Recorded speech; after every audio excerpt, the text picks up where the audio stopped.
harus memulai dari satu titik yang memberikan impact yang besar. Ya, apa itu prinsip Pareto lah ya. Kita pilih dulu kepala ikannya. Kalau kepalanya dapat, maka impactnya bisa besar. Jadi kita pilih dua kegiatan yang memberi efek signifikan. Dan itu juga berhubungan dengan size atau besarnya tingkat korupsi yang terlibat di dalamnya. Yang pertama adalah pelayanan kepada pelanggan. Itu saya sebut petty corruption. Korupsi kecil-kecilan, nilainya tidak seberapa, tetapi terjadi berkali-kali dan seringkali dialami oleh pelanggan, sehingga pelanggan merasakan kok PLN kok gini ya, masa minta sambungan aja kok bayar ekstra, nggak resmi sekian juta, 2 juta, 3 juta, 5 juta, tergantung sambungannya. Ini adalah petty corruption saya nyebutnya. Terjadinya kecil-kecil tapi sering terjadi dan memberi impact nama buruk kepada PLN. Nah, yang jenis kedua adalah pengadaan dan barang dan jasa. Ini terjadinya jarang, tetapi sekali terjadi nilainya besar. Dan lebih-lebih lagi, kalau kita telusuri secara legal formal, bukan korupsi. Bukan korupsi. Jadi jenis kedua ini berhubungan dengan kasus korupsi yang terjadi. Jadi kasus korupsi yang terjadi itu saya bagi dua juga. Ada korupsi yang sifatnya substantif ya. Hakikatnya korupsi. Tapi legal formal bukan korupsi. Ya, hakikatnya aja korupsi. Legal formalnya bukan korupsi. Jadi saya beri contoh yang sering saya ungkapkan adalah kalau kita membeli barang ya, atau jasa lewat perantara ya. Itu secara legal formal bukan kegiatan korupsi, itu sah saja. Makanya terjadi di PLN bertahun-tahun juga nggak apa-apa, nggak ada masalah. Nah, di mana korupsinya? Korupsinya adalah di balik semua kegiatan itu. Ketika si perantara mendapatkan keuntungan yang luar biasa, maka dia tidak ingin menikmati keuntungan itu sendirian. Dia pasti membagikannya kepada pihak-pihak yang pantas mendapat bagian. Dan itu bisa karyawan PLN, bisa bukan karyawan PLN, pihak-pihak yang punya kepentingan dengan PLN. Jadi proses pengadaan barang dan jasanya sendiri bukan kegiatan korupsi. Tapi setelah itu, di balik itulah terjadi pembagian gratifikasi. Dan ini impactnya bisa sangat merusak kepada PLN, karena pada akhirnya proses pengadaan barang dan jasa itu diatur sedemikian rupa sehingga prosesnya legal dan formal benar, tetapi nanti pembagian gratifikasinya itu nyiprat kemana-mana, termasuk kepada yang punya kewenangan untuk mengatur. Nah, itu di situ korupsinya. Makanya kita langsung fokus ke sini, kita perbaiki dengan tata cara yang banyak contohnya. Kebetulan saya itu beruntung disekolahkan di Lituan U School for Public Management, dan juga punya kesempatan untuk nimba ilmu di Kennedy School of Government. Dan ada satu mata kuliah wajib yang harus diikuti di situ, yaitu ethics. Nah, disitulah diajarkan berbagai cara tentang kegiatan korupsi dan kegiatan pemberantasan korupsi. Bahkan kebetulan juga, entah kebetulan atau tidak, 10 tahun yang lalu ketika saya mengikuti pendidikan itu, paper pertama yang saya tulis untuk semester 1 adalah tentang pemberantasan korupsi. Saya nggak tahu. Jadi terpaksa mempelajari banyak paper ilmiah tentang korupsi. Menarik juga, ternyata korupsi bisa mengantarkan banyak doktor ternyata. Oke, jenis kedua dari korupsi. Tadi korupsi yang sifatnya substantif. Jenis kedua ini dipersepsikan sebagai korupsi. Sebenarnya bukan korupsi, tetapi dipersepsikan sebagai kegiatan korupsi. Nah, ini jadi bertolak belakang. Yang tadi legal formal bukan korupsi, tetapi substansinya korupsi. Nah kasus kedua ini sebenarnya bukan korupsi, tapi dipersepsikan sebagai korupsi. Nah ini biasanya cara timbulnya persepsi korupsi itu adalah dengan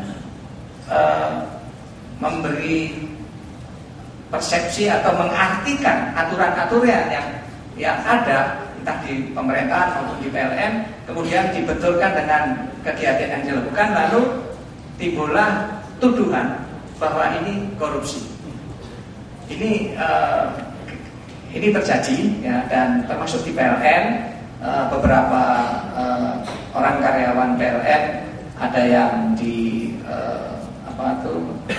di pengadilan saat ini di Jawa, ada yang di pengadilan. Setelah kami selidiki ternyata bukan korupsi, tapi dipersepsikan sebagai suatu tindakan korupsi.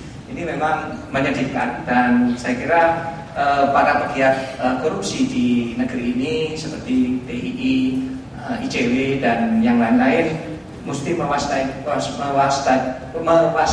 kedua-duanya. Ya. Kenapa? Karena yang kalau dipersepsikan korupsi ini meluas, maka orang-orang baik, anak-anak muda yang saat ini masih sekolah, lulus, mungkin dia mulai berhitung di mana risiko-risikonya yang terendah. Saya ingin jadi orang baik, tapi saya tidak ingin terjerat dalam dipersepsikan korupsi. Dia akan memilih tempat-tempat di mana peluang untuk itu tidak ada. Dan akhirnya saya khawatir nanti BUMN ditinggal oleh kaum muda yang bagus-bagus ini, karena di tempat BUMN dan di pemerintahan itu tuduhan seperti dipersepsikan sebagai kegiatan korupsi ini sangat mungkin terjadi. Dan kalau itu terjadi, maka nanti BUMN diisi oleh orang-orang yang second class dalam meritokrasi itu, second class karena dia tidak bisa bersaing di tempat lain. Ini oleh karena itu ini harus kita waspadai juga, dan kita bela kalau ada orang-orang yang baik yang dipersepsikan melakukan korupsi. Ibu-ibu dan bapak sekalian, saya bagian terakhir dari sambutan saya ini adalah bagaimana selanjutnya, ya. What next? Jadi memang saya kira yang penting untuk kita lakukan adalah mengeliminasi sumber-sumber korupsi, eliminir sumbernya. Ya, dalam hal PLN tadi yang kita eliminasi adalah pengadaan barang lewat perantara. Itu menjadi sumber dari korupsi yang sangat besar nilainya. Itu harus kita eliminasi. Dan ini tidak mudah, karena ini sumber korupsinya seringkali sangat sensitif untuk disentuh dan memerlukan pemikiran yang tajam, dan dalam banyak hal kalau yang saya pelajari di Harvard maupun di NUS itu kadang-kadang harus menggunakan game teori untuk memenangkan golongan yang anti korupsi. Jadi ini tidak mudah, memerlukan kecerdasan yang lumayan, tetapi ini harus kita lakukan. Kemudian yang lain saya kira adalah mempersempit ruang untuk melakukan korupsi. Jadi misalnya di PLN ini sedang kita godok dan kita matangkan larangan bagi rekanan PLN, subkontraktor PLN, karyawan PLN dan keluarga inti PLN untuk melakukan transaksi cash. Nah itu tidak boleh. Saya konsultasi dengan beberapa teman, berapa ya batas minimum yang boleh cash? Batas maksimum yang boleh cash. Ya 10 juta, 20 juta, nah segitu boleh cash. Melebih dari itu nggak boleh cash. Ya. Ini tentu orang bertanya-tanya, terus di mana anti korupsinya? Nggak ada soal korupsi atau tidak. Ini ada mempersulit orang untuk menerima pembagian gratifikasi. Ya, itu aja. Kemudian saya juga sedang menyempurnakan peraturan mewajibkan misalnya para karyawan PLN untuk memberikan kuasa kepada manajemen untuk memeriksa transaksi-transaksi yang melebihi batas nilai tertentu. Ya. Kita tidak jadi polisi, Kita hanya ingin kalau ada transaksi besar pada batas tertentu, entah 100 juta, entah 300 juta, harus lapor dia. Gitu aja. Harus lapor. Nah, jadi dengan cara ini ruang untuk korupsi ini menjadi semakin sempit, dan mudah-mudahan dengan cara itu orang menjadi walaupun pengen korupsi tetapi kok susah ya, nggak usah lah kan gitu. Nah, gitu, kira-kira gitu. Jadi itulah yang coba kita lakukan. Mudah-mudahan upaya ini bisa menular ya, dengan pada kesempatan sharing pada berbagai acara. Dengan cara itulah kita mencoba menularkan gerakan ini, dan tentu saja makin lama akan makin banyak orang yang berbuat baik. Saya sendiri banyak terinspirasi oleh beberapa tokoh yang kebetulan berinteraksi dengan saya, misalnya Ibu Sri Mulyani. Ya, Ibu Sri Mulyani ngobrol informal itu dia memberikan satu kata yang buat saya berkesan. Ya, pertama, kita ini loh, beliau bilang, hanya melakukan pekerjaan yang memang seharusnya kita lakukan, tetapi itu sudah dianggap hebat. Gitu. Ya sama seperti yang saya lakukan. Sebenarnya saya kan biasa-biasa aja kan. Saya memimpin sebuah perusahaan, ya saya harus pastikan bahwa tidak ada inefisiensi dalam perusahaan. Itu kegiatan yang normal, tetapi itu dianggap luar biasa. Ya, dalam kondisi ini ya nggak apa-apa. Kedua, kata-kata beliau yang inspiratif adalah orang itu loh, wong saya tugasi untuk berbuat baik kok pada nggak mau. Ya, itu mereka itu takut apa? Gitu. Takut apa? Luar biasa saya. Iya ya, kenapa ya? Kenapa takut ya? Jadi itu memberi keberanian kepada saya juga untuk ya udahlah, apa sih yang saya takuti? Saya terus saja berbuat yang baik-baik ini.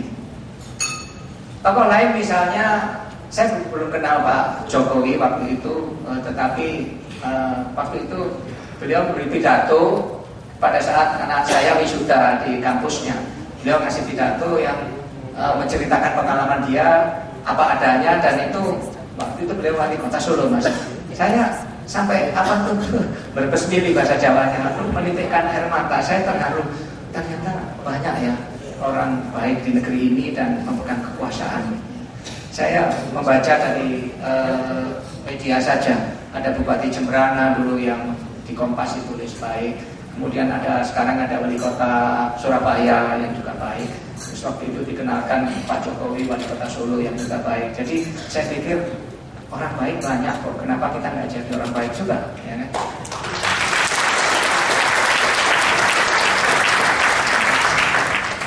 Ibu-ibu dan Pak sekalian, terakhir kali saya ingin mengucapkan terima kasih dan penghargaan kepada keluarga saya yang sudah memberikan dukungan ini.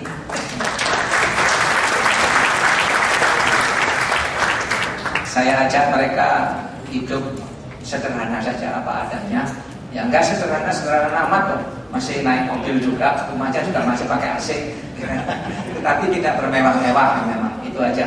Dan mereka mensupport saya, dan mudah-mudahan menjadi inspirasi. Acara malam ini menjadi inspirasi bagi anak-anak saya nanti untuk meneruskan kegiatan yang dirintis oleh Perkumpulan Bung Hatta Anti Corruption Award ini.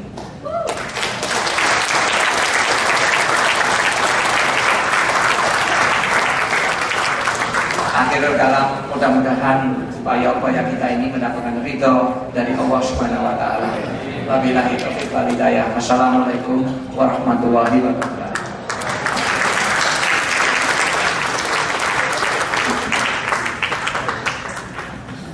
Terima kasih Pak Nur.